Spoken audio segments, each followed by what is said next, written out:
Hey, my name is PolishLynx. Today we are going to play a game that is soon hitting 5 years on Steam because it was released in 2015 in May, I think on 9th, so very close. The Reject Demon Toko Chapter 0 Prelude, or should we say remix now? I'm not sure. This or that, let's begin. I think I've been gifted this during one of the sales in the past. And it's been waiting and waiting, and finally here. Clay. Toko, it's not that bright. Stop squinting and look up ahead. It's very bright. She takes a few moments to adjust to the light, and the hazy world slowly comes into focus. Here you go, Toko. Here goes what, Daddy? The tall demon sighs, running a hand through the hair before putting on a big smile. I want a six-pack like that. On myself. This here is your first soul. She's going to die soon and it's your job to do the reaping.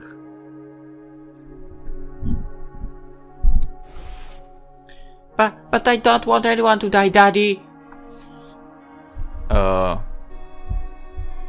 demon's smile strains for a moment as he crouches to meet his daughter's eyes. They have the same eyes, by the way. Well, hair color as well. It's the natural order of these things for humans to die, sweetie. But if she dies without us there, her soul will just be lost to wander Earth forever. He stands up straight again, brushing off his knees. Toko remains unenlightened by his argument. So, we are actually helping her. But she...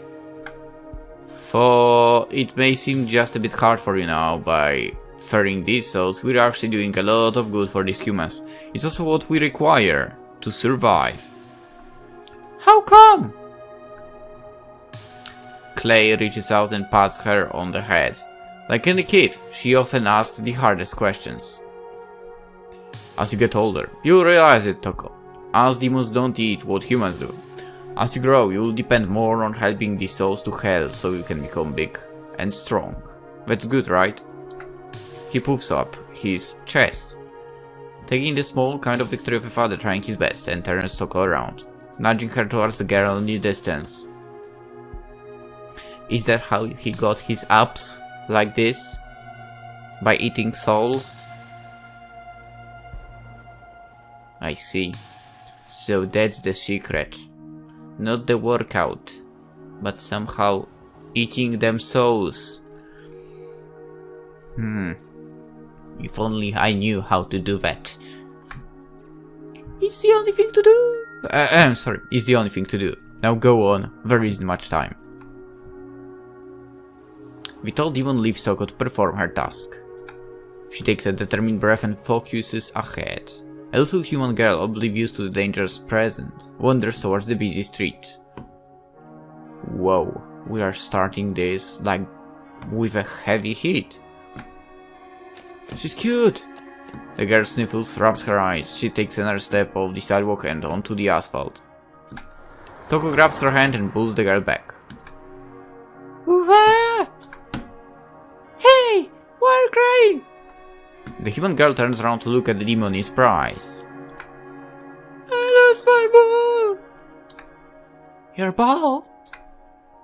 The girl sniffles again, nodding fervently. She squeezes Toko's hand. My ball! I lost it somewhere! It's shiny and blue! Toko pauses. Fuck. And yeah, okay. There was like a weird jump. Yeah, wow, that was a weird jump of text. Toko pauses looking at the girl, then the busy road. A truck zooms by a little too closely and they take a cautious step back. The human world sure is scary. Toko glances down on the hand she's holding and with a nervous little gasp, let's go. The girl giggles. Sorry, you're missing your ball, right? What? Human world? Funny how this is literally kind of the same mistake that we've had in Sakura Succubus recently. Toko ignores the change of subject. Instead, she puffs up her chest, patting it with her hand. I'll help you look for it. If we look together, we'll find it really fast. Okay.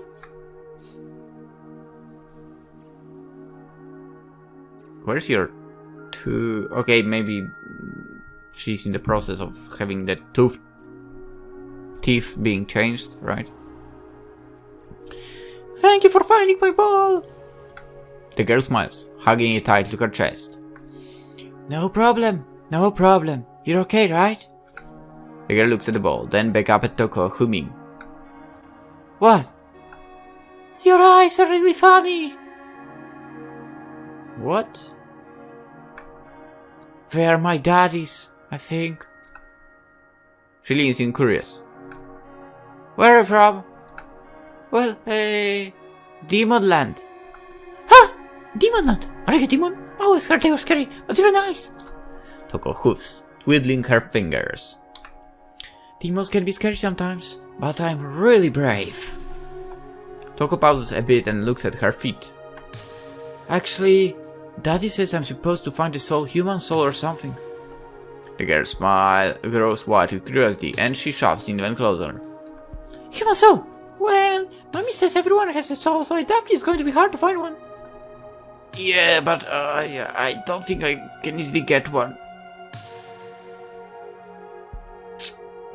Somehow I feel like the one in the body standing right in front of you was supposed to be that one, but luckily enough, you intervened.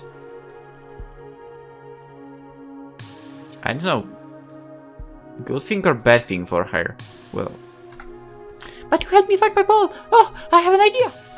She plays her ball now, cautiously setting between her feet as though it might try to roll away without her. Then she pulls out a scrap of paper and a bright red crayon. I'll give you mine. You can borrow it for a while if you want. You can show your daddy this. It's definitely a soul. You just put soul on a piece of paper. Yeah, take it. I don't mind giving it to you since you need it, right? It will definitely work. Well, she's again this weird jump with the text. Well, she's sure this couldn't have been what Clay meant. Toko grabs the scrap. Thanks? The girl gives a proud nod to Toko before picking up her ball again. This girl, Nadia, she must be a goddess or something. Why? Yeah, that's awesome. Thanks, Nadia. I'm glad I could help you find your ball. But I have to go now. Daddy must be wondering why I'm taking so long. Ooh, I'd help you anytime. I should go home. And thank you, Toko. You're a little great demon. The girl scampers off to wherever her home may be. Toko briefly looks down the piece of paper and beams.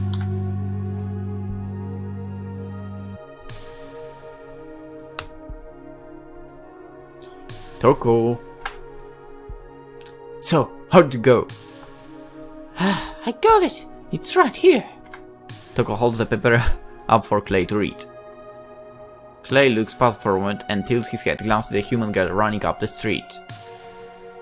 Nothing happened to her? She gave you this instead of left? Toko folds a piece of paper and carefully puts it in her pocket. Did I do something wrong? No.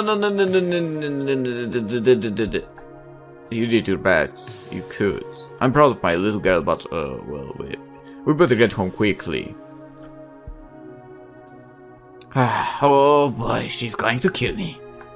As Clay walks back to the door of hell, Toko follows behind with her head still on Earth. Did she actually tell me her name?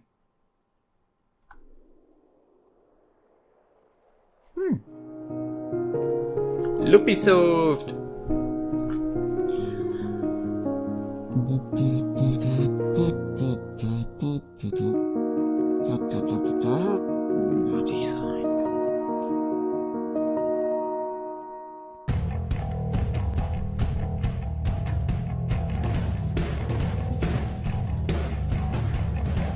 This is good music.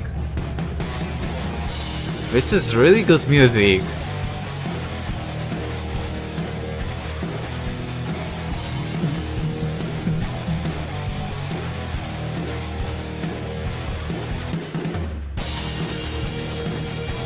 Toko.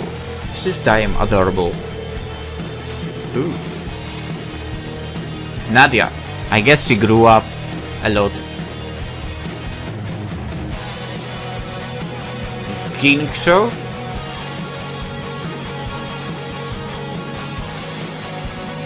And Devon.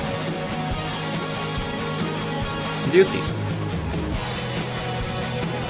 Bellatrix.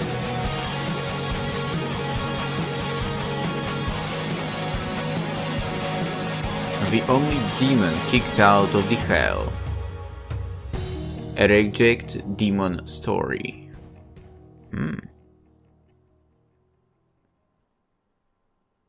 Okay, just this line is getting me super interested. Humans weave thousands of myths about the underworld. Whether it's called Hell, Jigoku, Tartarus, or the U, it is the place the damned are sentenced to suffer eternally for their sins. But while all good legends have their roots in truth, Hell is merely the realm of demons, farriers and caretakers of the underworld, who guide the souls of mortals to the afterlife aboard the demon ferry.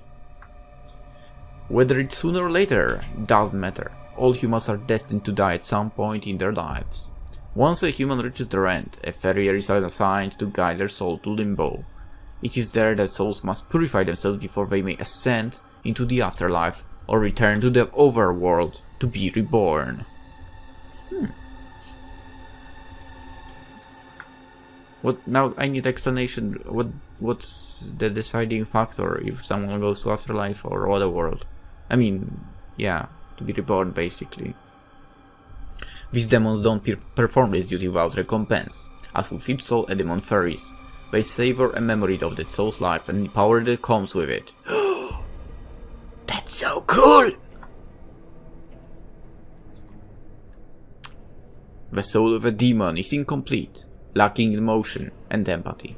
All that an incomplete demon can feel is a need to remove the void they are born with.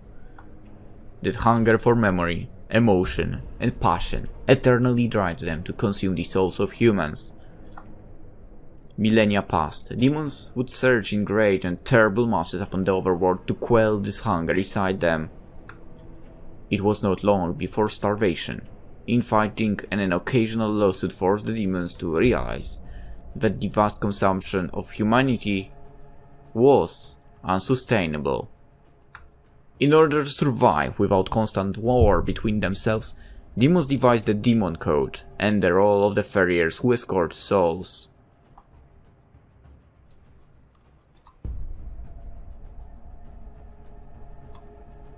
With each passing and subsequent ferry, they obtained the necessary nourishment to get stronger and prosper.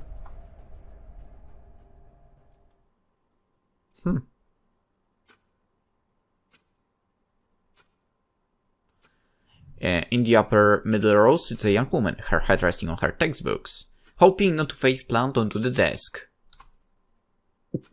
Each tick of the second hand feels slower than the last. Her mechanical pencil taps against her desk, in sync to the clock, disconnected and unaware.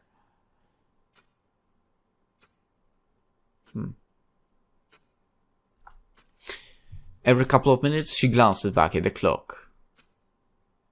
This is something I really like to point out in VNs.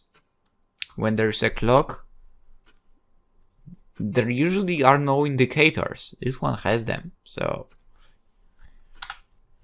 15 minutes left. But then again, in this one, it's like literally kind of the center of attention right now, right? So of course it would have it. But if we were in classroom, would it have them? She flips to a blank page in her notebook and fills it with incoherent notes and doodles. Yeah, typical me, to be honest, back in school. If I could not draw. 14 minutes left. This is the last class of the day and far from her favorite. She often... What's the name of it? She often wished her most boring classes were at the beginning of the day, but she was stuck with this schedule. Makes sense. Makes sense. 8 minutes left.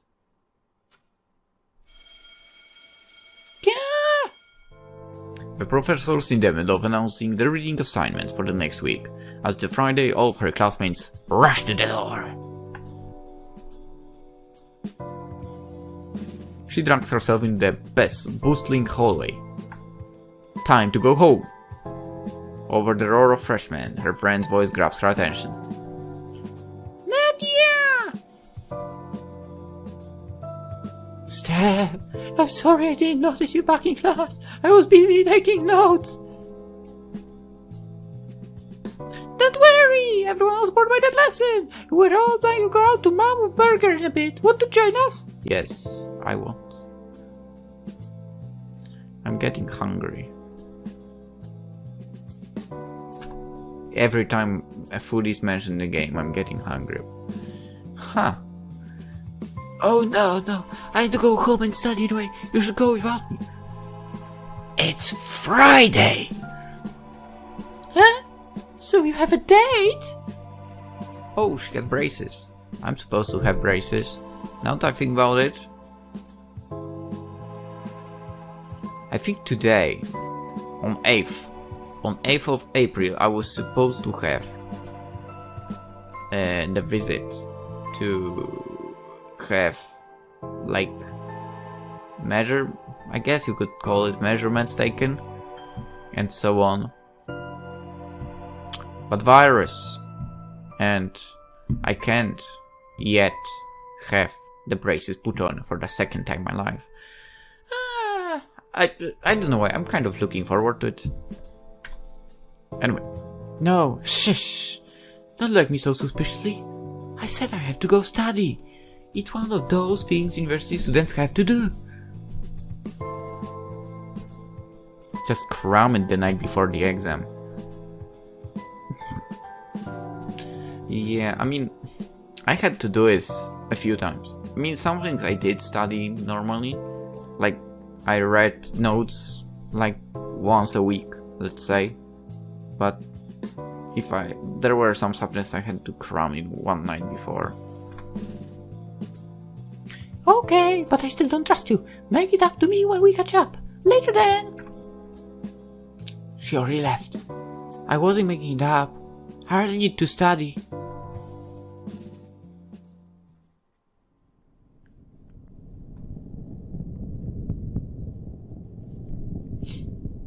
That's it. I'm just being dismissed.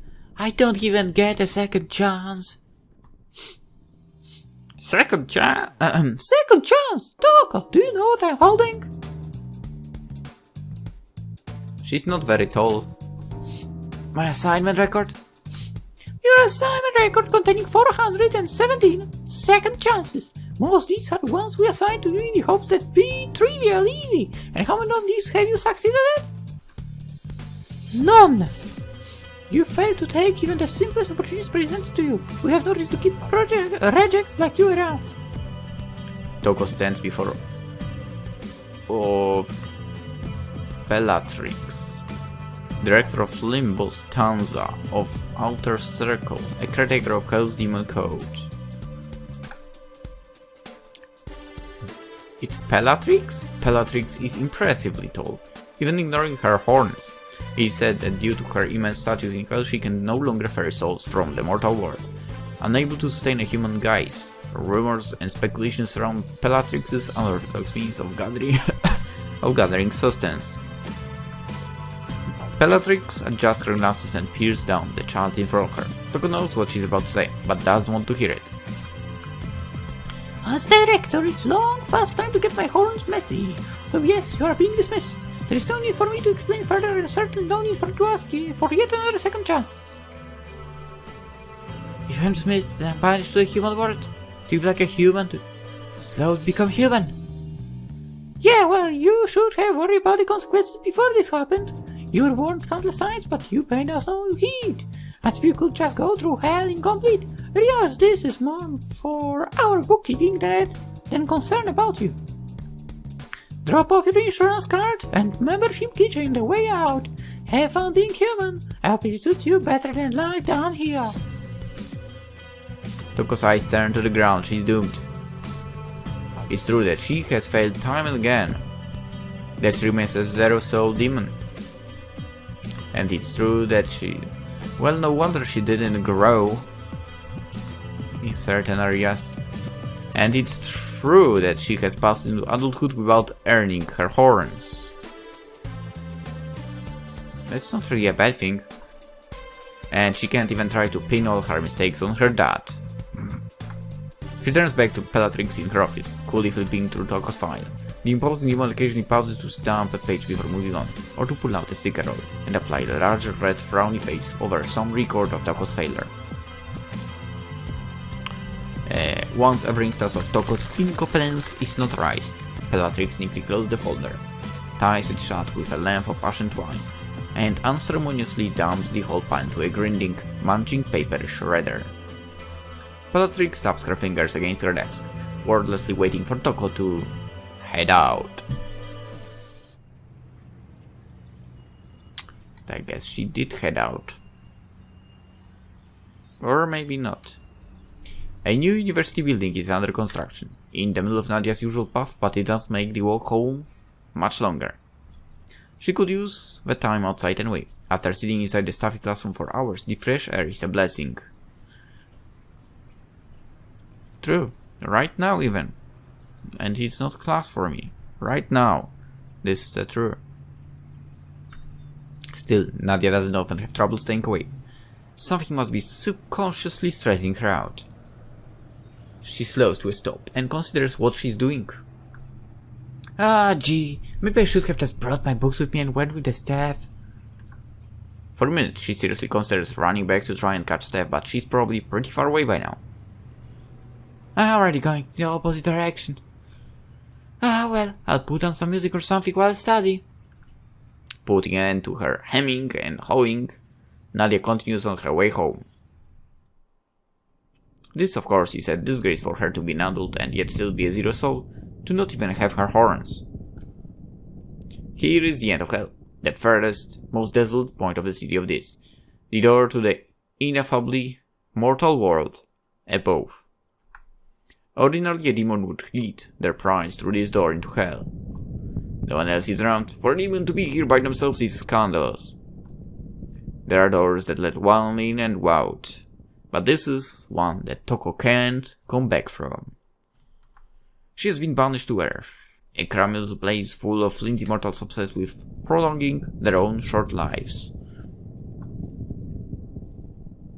Don't the demons do the same, basically? With, like, eating those souls? Soon she'll become one of them, maybe only after a couple of days. Wait, but do you still have those powers? Maybe, and this is maybe not a nice thing to say right now, but maybe you can live on Earth and still,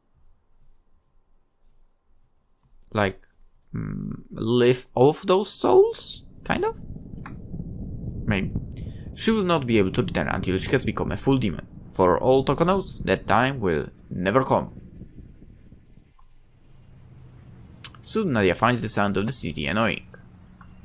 She can't put her finger on it, but her body is restless and fidgety, even though she's on the move. Ah, I thought of it today. How do I go from sleeping class to being restless?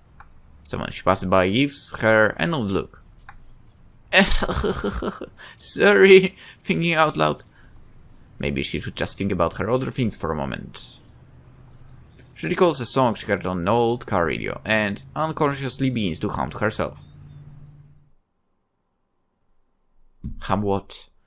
What was once an endless hallway is now a rundown alley, filled with refuse and only a dim hint of light. Toko steps cautiously into what she recognizes as the overworld. Cars rush back and forth on the road in front of her. People walk by, minding their own business.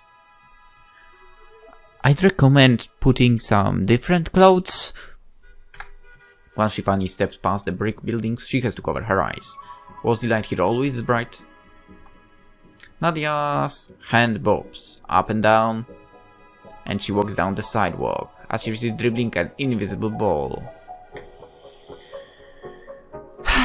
I bet that not only the hands are Doing that, passersby catch the tiniest hint of a song as she passes, but Nadia still doesn't notice her own humming.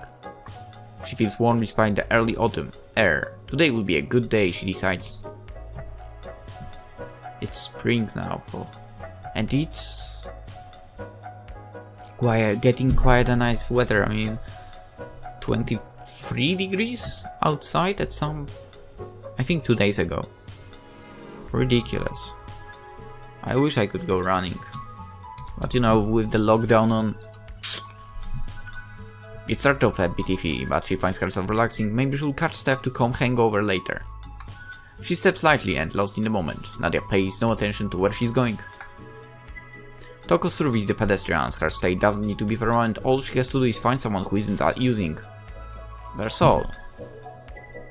What do you mean you... What do you mean by not using the soul? It's a demon's job after all. She hates the thought of it, but she hates being here far more. Each step she takes grows more agonizing, more unsettling, comfortable. Toko notices something odd out of the corner of her eye. Wisps of clouds around her mouth with each breath. Demon smoke. This can be natural for humans. Her skin feels strange as well, like all the heat of hell is escaping from her pores, leaving her a husk. Was it even possible to survive as a human with an incomplete soul? Question mark. Would she die if she didn't find a soul soon? Distracted by how rapidly the frigid earth chills her, she pays no attention to where she walks. And they meet again. Or something like that. Toko tumbles over something. Before she hits the ground, her fall is stopped by a soft and squishy cushion. Lucky. Very lucky. When her senses return, she catches a glimpse of the passerby all staring straight at her, slowly taking the confusion of the scene. Excuse me? The request comes from beneath Toko. She looks down, and the thing that cushioned her fall is right under her. She's sprawled on top of a human girl, one hand holding her head, and the other planted firmly on the human's chest. Pens and paper are scattered in the gutter. Realizing what she's done, Toko lets out a squeak of surprise. She scrambles back while the crowd whispers and laughs among themselves. The other girl crawls to her knees and modestly wipes her sweater and scarf from the fall.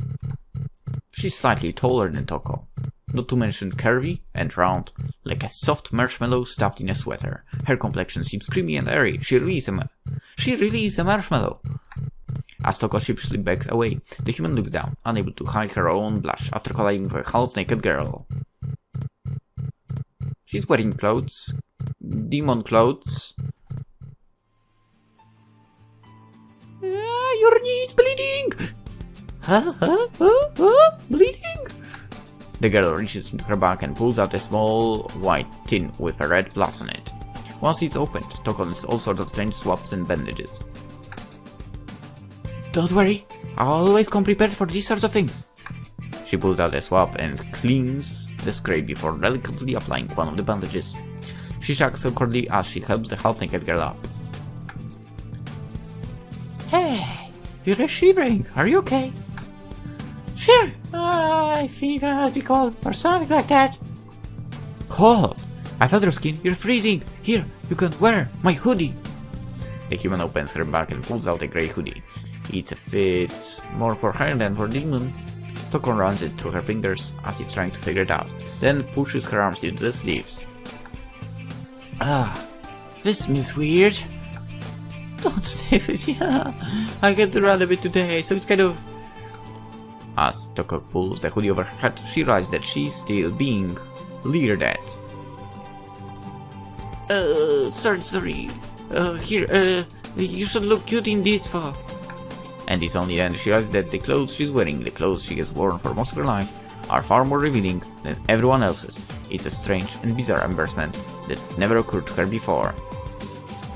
She isn't sure if she should be annoyed by how easily the human fills this hoodie out.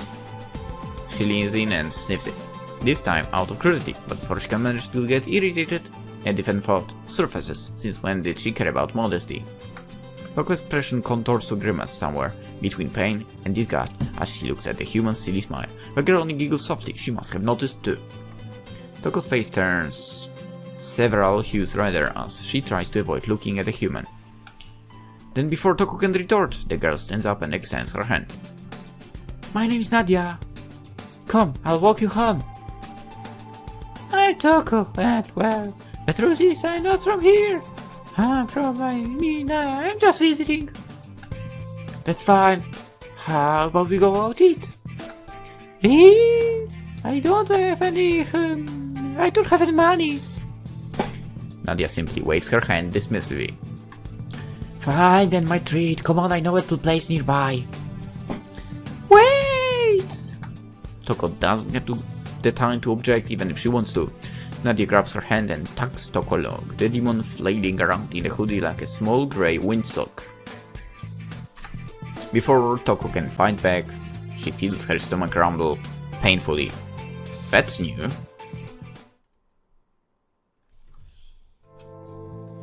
So cute! Toko pokes at her plate with a fork. She was unsure about what she was supposed to order when they got there, so she ended up with the cheapest thing she could find. There's a lot more things in the burger than the menu described for. Probably Nadia's doing. Come on, eat up. I can hear your belly from here. Can you? Where is my burger or something then? Why? Well, why did you buy me food after I knocked you over like that? Huh? Why what? It's not like like you did it on purpose. Besides, I can't leave a cute girl in trouble like that. Huh? I see. Yeah, thanks. Toko cuts off pieces of the burger with the side of the fork. So you are actually eating a proper burger. The smell of all the food has made her somehow hungry. Incredibly so. Because the real burgers are truly like... At some point you can't handle them, that's true. She takes the tiniest bite she can. The burger squishes around between her teeth and swallows and stirs down the rest of her Her stomach feels a bit less rumbly. Before she knows it, she's stuffing her face as fast as she can. As she eats, she notices something. Taste, texture slowly stimulate her taste buds. Human food tasted like mush until that bite. It has only been a half an hour, and yet, probably because she hasn't harvested any souls, right? It's because of that she's turning so fast. Or something like this. Nadia happily watches, seemingly mesmerized, but only followed with a salad. I wouldn't say no to a salad as well at the moment. Feeling better, Toko? Sorry. Sorry, why? Well, for imposing on you like this. Oh, please, you're hardly imposing. When Nadia checks the time on her phone, they realize they have eaten well into the night. Looks at the phone. 2 minutes to 2 AM. When Nadia checks... yeah. Hey, it's a Friday. Let's go see a movie, okay? Dude, I don't even know if cinemas are open in Poland at this hour. A movie? I'm not sure what a movie is. Wait, you seriously don't know? Well, I'm sort of new to town. Hey, where are you from? You seem to have great English for some who's never heard of a movie before. Well, it doesn't matter. If you've never been to the theater, Nan, it makes it all the more important that we check it out right now. Okay. Meanwhile, a lanky young woman looks over the facade of a fast food joint. That's a woman? I totally thought this was a guy. She deems the faint smells wafting from the door suitable she enters. Excuse me, fine hungry potato purveyors. I wish to partake of your goods and services. What was that sound? Dogo, was that you? Might have been. I guess so, yeah. Moving around.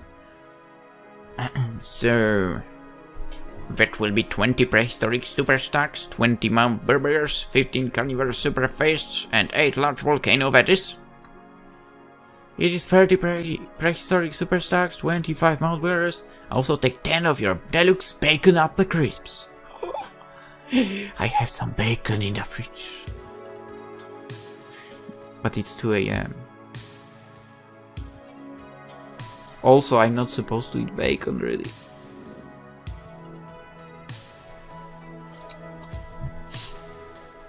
So that's 30 prehistoric super stacks, 25 mammoth burgers, 15 carnivore super feasts, fasts, 8 volcano veggies, and 10 deluxe bacon apple crisps. Yeah, that's correct. So the total is $247.86. Yeah. I mean, yeah. I have already prepared you a sufficient amount of human money. Would you like to this for here or to go? To go. Going is good. I'm very hungry. Welcome to the cinema. You kept staring at that one poster, so why are we going to watch this thing that just seems to be about 2 people gently bumping on each other's foreheads? Nadia puts a finger to her chin and hums in contemplation. That isn't the kind of movie you take someone on a date to, unless you know them really well. But this one is for boring people. Question mark. Boring? Sometimes you just want to watch something sappy. What do you usually do for fun back where you're from? I have a lot of fun in where I'm from. I see. Well, did you want to have fun? Fun, huh? Toko isn't really sure what fun is. Hell for her was full of the pressures from above to succeed and become a proper demon. Here we have the pressure from above to succeed and become a proper human, kind of. Maybe she wanted to have more fun than a proper demon would be permitted, or maybe her concept of fun was that was what was off. Maybe. Oh, the lights dimmed. The movie's starting. It's time to be quiet and watch. Why's your arm around my shoulder? Do you mind? Not really. Toko tries to focus on flashing screen in front of her. Is this all human life is? It feels so calm and lethargic to simply sit down and watch something unfold. No demands to get involved and no feeling weak because she didn't end up on top. That people on screen are getting in an argument because of their coffee. Toko isn't sure why this is worth arguing about and why they don't settle their differences with headbutts and music. It must be another human thing to just talk. Nadia is certainly good at it. Soon Toko finds herself struggling to pay attention to what is going on. She feels something pulling on her eyelids, but her attempts to swat away are made futile by the fact that nothing is there. Toko, are you okay? I feel weird. You must be getting sleepy. Here, if you want to stay up, drink this. What is it? Soda. It's pretty sugary. Probably not like what you're used to. It will wake you up.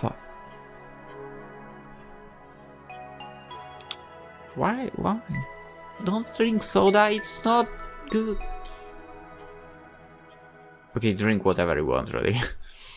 Toko looks at the straw and takes an experimental sip. Feeling the fizzy liquid fill her mouth and slide down her throat, the bubbly sensations are more familiar to her than the burger. If you don't have a sense of taste, all it is texture. That said, the taste isn't too bad. Before she realizes it, she has drunk the entire cup and passed the empty container back to Nadia. Hey, I wanted some of that. Never mind. Nadia slumps to her seat. She stares at a full bowl of popcorn meant for the 2 of them. How thirsty would Nadia end up tonight? How thirsty she's already for. I bet very much. And it's not the first, we are, different kind of first. Did you like the movie? Yeah. That's good. So, tell me where you're staying. I'll show you where it is. Oh, by the way, she has a funk. You don't know where it is?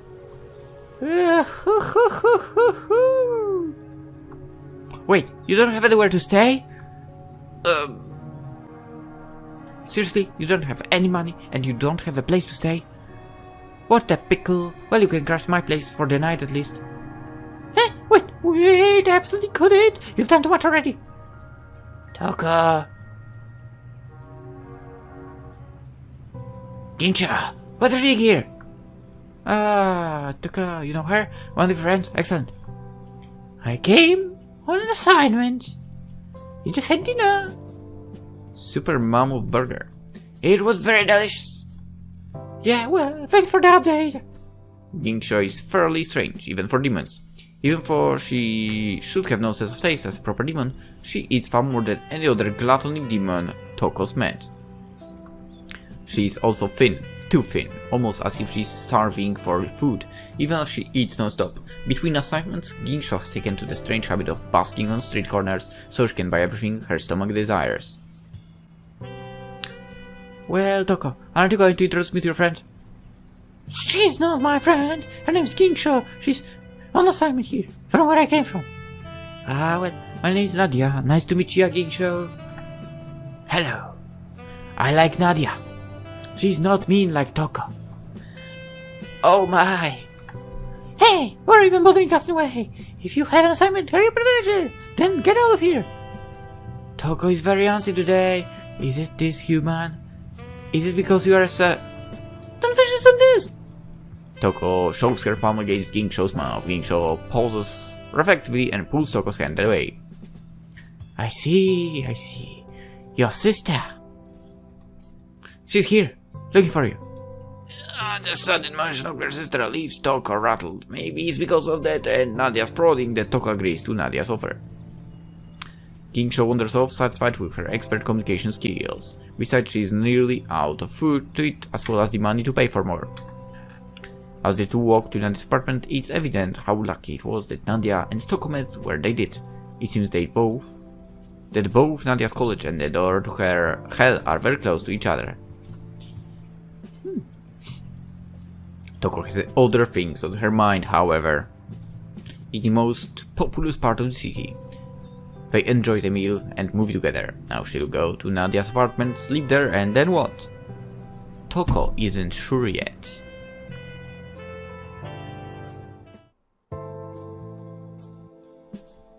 Let's continue still. Finally back. It's not much, but it's home. It's a nice looking home. When the two enter, Toko notices how small it is. Only bathroom and the closet are tucked away behind sliding doors. It has a tiny kitchen off to the side that Nadia makes do with. The apartment also only has one bed, positioned across from some kind of viewing slab. Nadia insists Toko try to watch something on it while she prepares the bathroom. The prospect of that one bed suddenly makes Toko nervous. It's already late, they just arrived, and Nadia is already starting bath. The human must be sleeping soon. You don't have a family?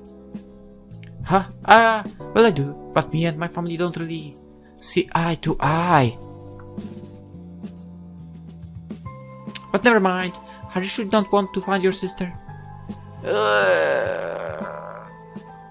Well, how about the bath then? Of course not, you might try and spy on me. No, I wouldn't do that. I am much more subtle than that.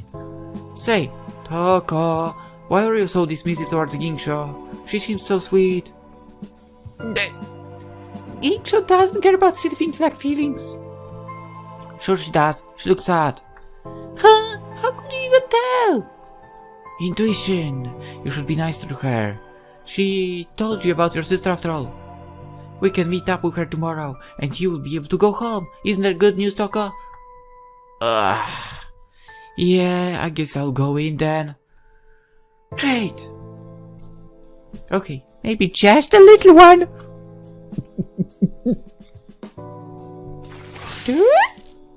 In the bath, Toko puts her head on her knees and contemplates everything that happened to her today.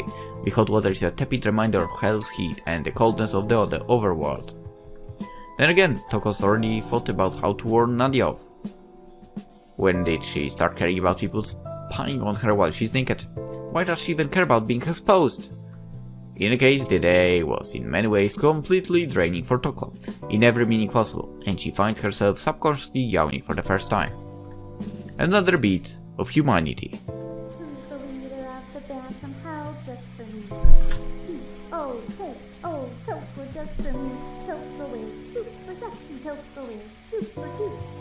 Everybody else say away. Everybody something something. Nadia takes her shower once Toko is done. Occasionally, as the shower runs, Toko hears noises like splashes of water, or like the soap falling in the tap, or a mumbled mumbled song, yeah. The demon rests her head on her knees, again, and wraps her arms around them.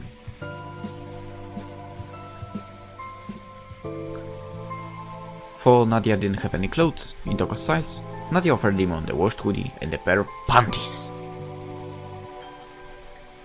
The thought that worries Toko most is that they are actually comfortable. With a rush of air, Steve billows out of the bathroom and washes Toko's train of thought away. She has a towel in hand and carefully dries her hair as she walks into the room. Hot showers are the best. I'm getting really tired. Is there anywhere I can sleep? Well, I only have one bed. I hope you don't mind sharing it tonight, but we might have to squeeze in. There is not much room. Fine. I'll take the floor. Nadia sits next to Toko. Lace drops of water fall from Nadia's hair onto the bedspread. The demon looks off to the side. She isn't sure why it is so difficult for her. Why she can't be like a normal demon. Why she's still here in the overworld. Nadia, noticing that something seems to bother Toko, tilts her head to look at the girl's face. She pulls the towel off of her head, holding it as she speaks. Something wrong? I want your soul. I'm a demon, Nadia. I was sent here to repay human soul, and it has to be your soul. My. That's awfully forward of you, Toko. A demon, huh? Those clothes you were wearing, I knew it was too early for Halloween. What? I'm serious. If it's you, I guess you wouldn't mind. But shouldn't we date first? No, I mean, no. I'm trying to be serious here. Are you scared of me? Nope. Night, Toko. I'm turning off the lights. Be warned, for I'm a bit of a cuddler.